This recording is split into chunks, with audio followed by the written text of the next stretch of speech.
ዛሬ እንግዲህ ሚዲያ ተቋማትን መጥራት ያስፈልገበት ምክንያት አርበኛ ዘመነ ካሴ ዝርዝር አድርጎ ግልጽ ያደርግልናል ማለት ነው። አመሰግናለሁ። እሺ አመሰግናለሁ። እንደተባለው የአማራ ህዝባዊ ኃይል ተመስርቷል።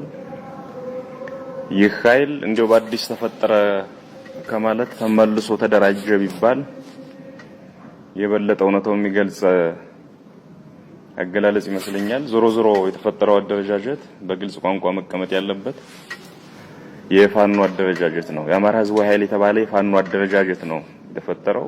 በጥልቀትም በስፋትም በተለይ አሁን ያለው ነባራዊ ሁኔታ በሚመጠን አኳኋን ነው የተፈጠረው። ዓላማው ግልጽ ነው። በጣም ባጭሩ ማስቀመጥ ይቻላል።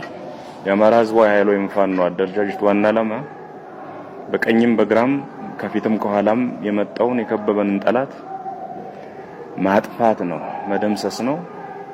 ለህዝባችን ማህበራዊ ረፍት እንዲፈጠር የሚያስችሉ ማናቸውንም አይነት ወታደራዊ እርምጃዎች መውሰድና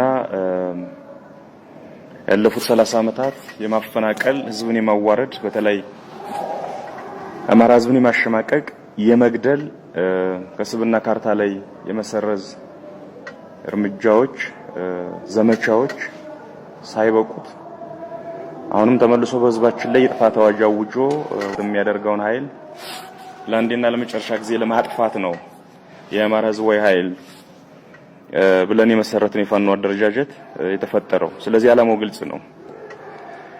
ለወቅታዊ ወታደራዊ ወረራ ወቅታዊ ወታደራዊ ምላሽ መስጠትና ጠላትን መደምሰስ ነው ባጭር ቋንቋ።